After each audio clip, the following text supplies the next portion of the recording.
ધનરાજ, પ્રધાનમંત્રી નરેન્દ્ર મોદી થોડા જ સમયમાં ત્યાં પહોંચવાના છે, કેવી તૈયારીઓ છે? જે બિલકુલ ભવ્યાતિ ભવ્ય તૈયારીઓ છે સુરતના ઇન્ડોર સ્ટેડિયમ ખાતે કરી લેવામાં આવી છે, પરંતુ અત્યારે પ્રધાનમંત્રી નરેન્દ્ર મોદી સીધા એરપોર્ટથી પહોંચી ચૂક્યા છે હજીરા ખાતે, અને હજીરાના L&T પ્લાન્ટ ખાતે તેઓ જે મુલાકાત કરી રહ્યા છે, અલગ અલગ જે હોવિત્ઝર તોપ છે એ તોપનું નિર્માણ છે L&T ખાતે ચાલી રહ્યું છે, ત્યારે એ તમામ વિભાગોનું નિરીક્ષણ અત્યારે હાલ કરવામાં આવી રહ્યું છે। ભારતની સૈન્યની જે તાકાત છે એ તાકાતમાં વધારો કરવા માટે જે પ્રમાણે હોવિત્ઝર તોપ છે એ સુરતમાં નિર્માણ પામી રહ્યું છે, ત્યારે અત્યારે તેનું નિરીક્ષણ છે પ્રધાનમંત્રી નરેન્દ્ર મોદી કરી રહ્યા છે। બીજી તરફના તસવીરો તમને બતાવી છું, આ ઇન્ડોર સ્ટેડિયમ છે અને ઇન્ડોર સ્ટેડિયમ ખાતે ભવ્યાતિ ભવ્ય સ્વાગત છે એ કરવામાં આવનાર છે, ત્યારે વિકસિત ભારત વિકસિત ગુજરાત સુસ્વાગતમ પ્રધાનમંત્રી નરેન્દ્ર મોદીનું ડાયમંડ નગરીમાં હાર્દિક સ્વાગત કરવામાં આવે છે। ઉપરાંત જે રીતે અવિરત પ્રગતિ અને હરિયાળી પ્રકૃતિનો સમન્વય છે એ અત્યારે જોવા મળી રહ્યો છે, ત્યારે 18,000 કરોડથી વધુના વિકાસ કાર્યોનું લોકાર્પણ છે એ કરવામાં આવનાર છે। બીજી તરફ વાત કરવામાં આવે તો ઇન્ડોર સ્ટેડિયમ ખાતે જે પ્રમાણે અત્યારે હાલ જે સુશોભન કરવામાં આવ્યું છે, જે રીતે અત્યારે હાલ પર્યાવરણ દિવસના નિમિત્તે પર્યાવરણ બચાવો અભિયાન અંતર્ગત અત્યારે હાલ આ જે છે જોઈ શકાય છે પ્લાસ્ટિકનો વિરોધ કરવામાં આવી રહ્યો છે, એક પણ પ્લાસ્ટિકની બોટલ ન મળે તેના માટે ખાસ કરીને આ પ્રમાણે તસવીરો છે એ જોવા મળી રહ્યું છે। આ પ્રમાણે જે માટલા છે એ માટલા છે ગોઠવી દેવામાં આવ્યા છે, અને એમાં જે પ્રમાણેનું ઠંડુ પાણી છે, પીવાનું પાણી, લોકો જ્યારે અહીંથી પસાર થતા હોય છે અને તેમને તરસ લાગે તો એ પ્લાસ્ટિકના બોટલનું પાણી નહીં પરંતુ આ ઠંડુ ગાર માટલાનું પાણી પીવે એ પ્રમાણેની વ્યવસ્થા છે સુરત મહાનગરપાલિકા દ્વારા પણ કરવામાં આવી છે।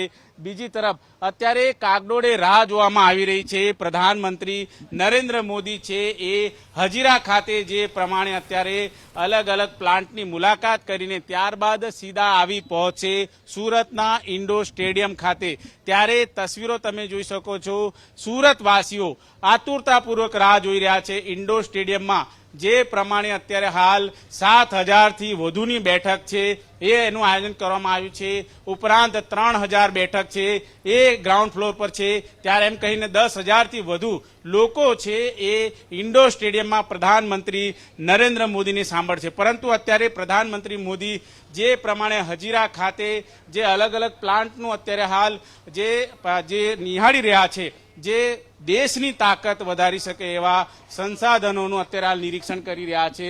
બીજી તરફ ઇન્ડોર સ્ટેડિયમ ખાતે જે પ્રમાણે અત્યારે હાલ લોકો છે એક બાદ એક આગળ વધતા જોવા મળી રહ્યા છે, ત્યારે અલગ અલગ જે રીતે અત્યારે હાલ જે આયોજનો કરવામાં આવ્યા છે, આ તસવીર તમે જોઈ શકો છો, ભવ્યાતિ ભવ્ય તસવીરો અત્યારે હાલ જોવા મળી રહ્યું છે।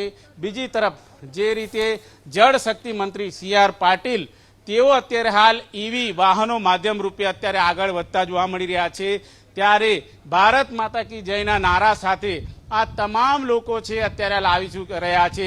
જે પ્રમાણે નાયબ મુખ્યમંત્રી હર્ષ સંઘવી દ્વારા જે સાયકલ યાત્રા કાઢવામાં આવી હતી અને આ સાયકલ યાત્રાની અંદર મોટી સંખ્યામાં લોકો છે એ સ્વયંભૂ જોડાયા હતા, અને હવે જોઈ શકાય છે અત્યારે તમામ સુરતવાસીઓ પગપાળા આગળ વધતા જોવા મળી રહ્યા છે, અને ભારત માતા કી જયના નાદ સાથે આ તસવીરો તમે જોઈ શકો છો, સુરત શહેરની આ તસવીરો જોવા મળી રહી છે, અને સાયકલનો ઉપયોગ કરવામાં આવે, વધુમાં વધુ EV વાહનોનો EV વ્હીકલનો ઉપયોગ કરવામાં આવે એ પ્રમાણે અત્યારે હાલ હાકલ કરવામાં આવી છે। ત્યારે જે પ્રમાણે ક્રૂડ ઓઇલનો ભાવ છે એ આસમાને છે, ત્યારે પેટ્રોલ ડીઝલના ભાવો સતત વધી રહ્યા છે, એને ધ્યાનમાં રાખીને અત્યારે આ તસવીરો છે જોઈ શકાય છે।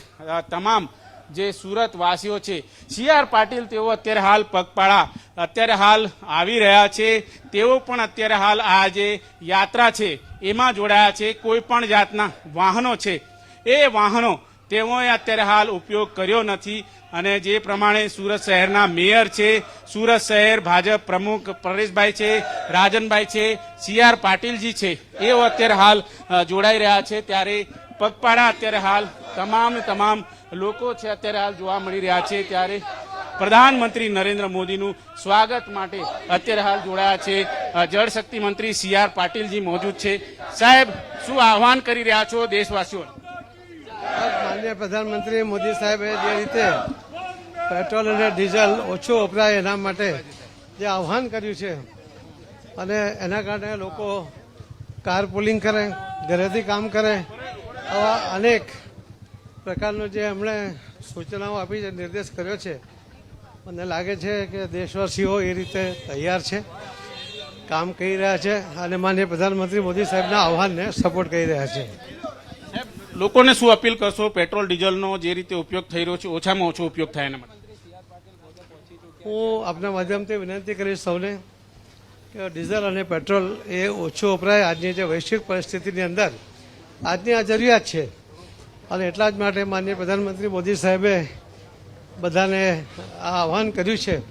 તો લોકો જોડાય, બિનજરૂરી પ્રવાસ ના કરે, પોતાના કાર પુલિંગ કરીને એકથી વધુ લોકો એમાં જાય, સિંગલ વ્યક્તિ માટે કારનો ઉપયોગ ના કરે, એ પ્રમાણે બધાને મારી વિનંતી છે. બિલકુલ, અત્યારે જોઈ શકાય છે જે રીતે આ તમામે તમામ ધારાસભ્ય તેઓ પણ અત્યારે હાલ જોડાયા છે અને તસવીરો જોઈ શકો છો. ભારત માતા કી જયના નાદ સાથે તમામે તમામ લોકો અહીં ઉપસ્થિત છે. ક્યાંક સાયકલ યાત્રા નીકળી રહી છે તો ક્યાંક પગપાળા તમામ લોકો છે અહીં ઉત્સાહિત થયા છે. લોકો પણ જોડાયા છે. તમે યાત્રામાં જોડાયા છો, શું પેટ્રોલ ડીઝલની બચત માટે આહવાન? બસ એ જ કહીએ છીએ કે ઈવીનો ઉપયોગ મહત્તમ કરો અને પેટ્રોલની બચત કરો અને પહોંચી શકાય એવું હોય ત્યાં સાયકલ અને પગપાળા પહોંચો. જેમ આજે અમે વોર્ડ નંબર 20 વાળા બધા ભેગા થઈને પગપાળા જઈ રહેલા છે મોદી સાહેબના સ્વાગત માટે. Thank you. બિલકુલ જોઈ શકો છો, સુરતવાસીઓ પણ સ્વયંભૂ જોડાયા છે આ યાત્રાની અંદર અને જે પ્રમાણેની તસવીરો આપ જોઈ શકો છો. CR પાટીલ જે આહવાન કર્યું છે મહત્તમ ઉપયોગ ઇલેક્ટ્રિક વ્હીકલનો કરે, સાયકલનો કરે, તે પ્રકારની વાત છે એ અત્યારે હાલ જળશક્તિ મંત્રી CR પાટીલજી દ્વારા કરવામાં આવ્યું છે. એક તરફ નાયબ મુખ્યમંત્રી હર્ષ સંઘવીએ સાયકલ યાત્રા યોજી, બીજી તરફ જળશક્તિ મંત્રી CR પાટીલજી છે તેઓ વાહનનો ઉપયોગ નહીં પરંતુ પગપાળા ચાલીને આવ્યા છે. ઇલેક્ટ્રિક વ્હીકલનો ઉપયોગ તેમણે કર્યો છે અને જનતાને સંદેશો આપવામાં આવી રહ્યો છે કે વધુમાં વધુ ઇલેક્ટ્રિક વાહનો ઉપયોગ કરો, સાયકલનો મહત્તમ ઉપયોગ કરો. બીજી તરફ પ્રધાનમંત્રી નરેન્દ્ર મોદી અત્યારે હાલ હજીરા ખાતે ઉપસ્થિત છે.